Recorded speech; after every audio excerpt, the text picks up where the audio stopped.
Greetings viewers, this is Joshua the Ranger here. Before I start this video, I want to apologize for any concerns some of you viewers may feel when you clicked on this video. Don't worry, I am mentally well.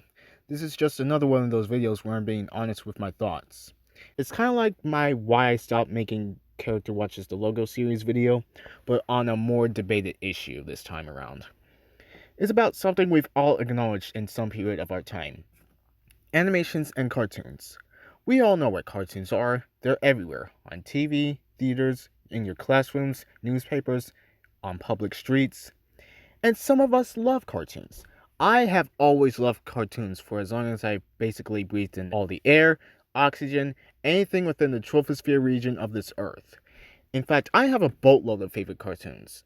Thomas the Tank Engine, Powerpuff Girls, Garfield, Bluey, SpongeBob, Teenage Mutant Ninja Turtles, and most recently, My Little Pony, in which, trust me, I will talk about my love in My Little Pony for another video.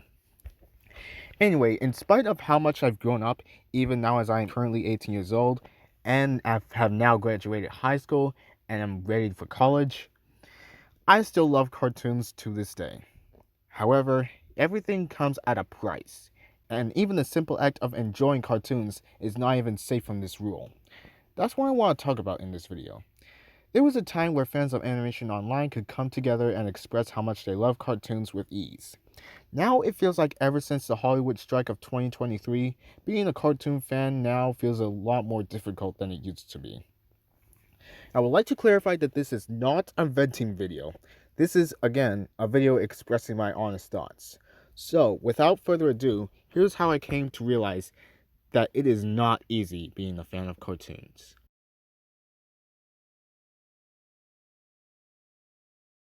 Everyone has heard this statement at some point in their lives. Cartoons are for little children. That's what some parts of society automatically assume when they see anything that is animated in any way. What's ironic is that this statement has been proved wrong many times for basically as long as animation has been around. We see shows like Family Guy, South Park, The Simpsons, BoJack Horseman, you name it. But in spite of that, this stigma is being thrown around. As a consequence, people will look at you and judge you for liking cartoons. You will either get people who look at you funny and mutter under their breath, or people who will just talk to your face. You're told things like, grow up, do something more productive with your life, start watching the news. I'm saying this because I personally dealt with this firsthand. I've been bullied twice in 2 periods of high school, but I'm going to talk about this one section that's more relevant to this topic. In the first semester of my senior year in high school, 2 classmates picked on me relentlessly for liking cartoons. It started off with snide remarks like, "This dude is in high school and still watches cartoons," or "Bro is going to end up having a file named after himself," while laughing at me behind my back and taking pictures and videos of me without my consent. I tried to ignore it, to be the bigger person and walk away, but that's when it got worse. They spat on my drawings, stalked me to other classrooms, and even blocked my path when I tried to walk away. I tried to tell them to stop, but they wouldn't listen. They got in trouble twice for their behavior, and yet they continued it. Forgive me if I'm projecting for this part, but it's just a contributor to how the simple act of liking cartoons will put a target on your back when you least expect it. People will try to make you feel ashamed of yourself just for liking cartoons. There's a reason why I made a satirical comic based on this stigma. I mean, I did make it as a reference to a meme, so I was trying to be funny there, but in all seriousness, this issue in general frustrates me. Like, what physical harm does the simple act of watching cartoons for entertainment cause to another person? Isn't the moral principle basically to just shut up if you see something that's not to your liking? But overall, with liking a cartoon comes with judgment from other people. And that leads me to my next issue, or the other issues that are to come in this video. I've said this for basically years at this point, but I have been aspiring to get the Stories of Starsbro out to the public. I've dropped a few teasers here and there, but the fact of the matter is, it's not really ready for YouTube yet. Make no mistake, I do not plan to give up on my dreams anytime soon. But it takes a long time to make an animation that you really want to stand out in the community. Depending on who you are, animation is not a fast process. You have to draw frame by frame, correct mistake after mistake. I could go on. Granted, that's depending if you're a fast drawer or not, or if you're motivated to do so. Script writing also takes a lot of thinking, but if you're a fast writer, then it should not be much of a problem, if at all, for you. But the hardest part for me, personally, is an issue that I've had for years at this point: hiring voice actors. I've had my casting call club for this series open up for like over a year, and little people have come forward to voice act. Granted, some people did come to voice act, but sadly, two of them dropped out this year. This voice acting thing will be addressed in another section of this video, but the main part here is that when you're looking for someone to voice act, barely anyone hears you. But the main part you may be worried about is the reception it gets. You've officially wrapped up your cartoon, it's ready to be released to the public. Now it's out for the world to see. But what will people think about it? Will they praise it? Will they think it's not their cup of tea? Will they dislike it? Now, I'm not worried about my series getting attention personally, though I do hope it's a success either way. However, when people see your cartoon at first glance, people will either criticize your art style or point out mistakes in your writing. I do not disagree with the fact that constructive criticism is important to getting better, but now we're at a point where people will judge a cartoon for how it looks without giving it a proper chance. What makes it worse is that you could be accused of using AI when you never even used it at all. I understand why AI is a problem, especially in this day and age, but now people are using it to accuse artists without concrete evidence. Even if your cartoon is a success, there's a chance that your cartoon may be subjected to brain rot on cartoon forums or social media. And the worst part, the absolute worst part about all of this is that people will now call it indie slop. The fact that this word even exists or that someone even came up with this word in the first place genuinely shocks me. You've worked so hard to create your cartoon, and you had all this help around you only for it to be called indie slop? It really saddens me to see that people may feel discouraged from following their dreams for reasons like this. What I can describe as the hardest parts of being a cartoon fan is the toxic side of the cartoon community.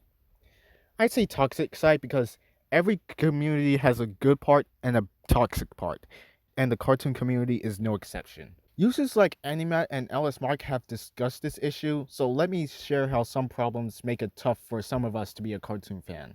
Honest opinions. There is no debate that we are all entitled to our own opinions. But now it feels like having an honest opinion on anything is much harder than it used to be, and cartoons are no exception. This behavior is often associated with sites like Twitter, Instagram, and TikTok, and to an extent, DeviantArt. And while I do agree that the issues lie around those sites a lot, it doesn't make it any less difficult. Opinion bashing is so common nowadays that people will go to extreme levels just to make you feel ashamed for liking something. Some people have even crossed serious lines. You got people sending death threats for having a disagreement on something you like. I don't think I need to elaborate on why that's an issue with the cartoon community. Studio favoritism. What I mean by this is that parts of the cartoon community show favoritism towards companies like Universal, Sony, and A24, while companies like Disney, Warner Brothers, and Paramount are often the black sheep in not just the cartoon community but the entertainment industry as a whole. While I can understand disappointment towards corporate decisions from those three companies, in actuality, no company is perfect. Some companies may make bad decisions once in a while, but decisions should not reflect the studio itself. I think I should get this out there right now. The issue does not lie within the studio itself, but some of their decisions can make the corporate side problematic. This part especially goes for the Paramount Warner Brothers situation. I don't think I need to elaborate further on that. I don't support the buyout in any way, as it is a serious monopoly, but at the same time, people are going too far about how much they want Warner Brothers out of Paramount's hands. Some people have even gone as far as to want Paramount shut down as a company because of this whole situation. Honestly, that would make things more devastating. Paramount has been a pioneer in the entertainment industry for almost 114 years, and it hasn't always been this controversial. Look at the Sonic situation. They saw the issue and fixed it within a matter of time, and it's now one of the biggest movie franchises to come out of Paramount Pictures. And as much as I want Paramount not to buy Warner Brothers, I think there should be a better outcome from all of this. Considering how irresponsible the CEO is in terms of running Paramount, and his controversial associations, I think it's best if he resigns as soon as possible. Now let's get back to Disney. Even without the controversial corporate decisions, here's an issue that ties back to how people will judge a cartoon based on how it looks. Disney's content has been constantly criticized for some art styles that are seen in some of its animated films, while DreamWorks is favored more often than not. In all honesty, this argument has been proven more and more ineffective. Neither animation should be compared to one another, regardless of who made it or what studio they're from. They're both made by artists who are trying their best. Fan bases of a franchise. This issue has been talked about to near death, but this doesn't make it exempt from this topic. For this situation, I'll be talking about specifically the situation with the Amazing Digital Circus finale. It was announced that the finale of the show would hit theaters before being posted on social media. Initial responses were mixed. Some people believed it's a great accomplishment for indie animation as a whole, while others believed it was a setup for disaster. Sadly, despite Glitch's attempts, the finale ended up getting leaked by a foreign user. Gooseworks was tired out by the whole situation, and so she barely had any reaction since the process of the show ended up being more troubling than it should have been. The saddest part about all of this is that this situation has actually killed other people's dreams of becoming a cartoonist in some way. Some people have decided to keep their creations to themselves, while others no longer have any passion in making more art as a whole. I myself have never lost this passion. In fact, that would not only send a bad message to future indie creators, but it also would mean letting the bad guys win. But to have this situation affect people's mindset like that makes it really depressing. And what makes it sadder is the Reddit situation beforehand, where people online harassed Gooseworks because the show didn't live up to their expectations, causing her to delete her Reddit account. After the finale was released, the reactions were mixed because, again, the finale didn't live up to their expectations, though I did see some praise for it here and there. But unfortunately, either way, the damage was already done by then. The toxic side of the fandom has not only left the creator exhausted, but has even affected the show's reputation as a whole. Some people associate the show with the fanbase, and some fans have either left the fandom or have stopped watching the show altogether after this whole thing. This happens in a lot of fandoms, but this situation is now a prime example of that. In my personal opinion, and I've said this many times, the toxic side of a fandom should not be a representation of the fandom or the show that garnered it as a whole. And last but not least, the problematic artists from the community. Depending on how you look at this situation I will be addressing for this part, this could lie either in the art community or the cartoon community individually, but it's somewhere in between for me, so I'm still going to talk about it. Anyway, this situation involves a now disgraced artist, which I will not name here. They have been trying to gain revenue from their art, but have struggled to make a single dollar from them. They have faced constant criticism for their animations, more specifically on their art style and how they animate their characters. They've had voice actors for one of their characters, but one dropped out after the next. The artist did not take all of this well and publicly made an art piece based on this whole situation. I don't want to elaborate further on what exactly happened in that artwork, but trust me, it was that bad. The voice actor for said character left immediately after due to their discomfort. The artist made a public apology for everything, but the damage was done and the reputation was completely destroyed beyond all repair. This situation ties back to my struggle hiring voice actors. This may not be the catalyst, but I believe it's a major factor as to why VAs barely come forward. They're most likely in fear of ended up in a situation like this. Again, this is not the main reason. Some people have lives or tight schedules. But this situation kind of put me in that mindset, especially considering today's society. Obviously, I would never do what they did, but I'm convinced that what this artist did gives actual aspiring artists a bad name. When I talk about these issues with the cartoon community, I do not address the cartoon community as a whole. It's about the toxic sides of the community that makes the community itself look problematic. If we take the time to reflect on some of those problems, maybe we can make a difference in the community and make it a better, safer, and judgment-free community. Overall, this is how I've come to realize that being is no longer as easy as it used to be. I know I may be sounding paranoid for all of this, but there are just some things I just wanted to get off my chest.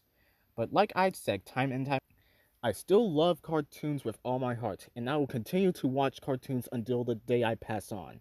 But again, I just wanted to be really honest with all of you. I'm really sorry if anything I said sounded doomerish. I promise the next video will be in a much more positive mood. What I want you to take away from all of this is that do not let anything or anyone bring you down. Do not let others make you feel ashamed of liking what you enjoy. If you find yourself judged by other people for liking anything, let alone cartoons, just know that it's not your fault. These people have no entitlement towards dictating what you can or cannot watch or do in your free time. You are never too old to watch cartoons regardless of what others say. Most importantly, never stop trying. If you have dreams of making your own cartoon, surely you can get it out there. If I care enough to try to finish the race, then surely you can too. Anyway, that's all I want to say for this video. Be sure to check out my upcoming series for when it comes out, and you can enroll for voice acting on Casting Call Club. Link will be provided in the description below. This is Joshua the Engine, signing off.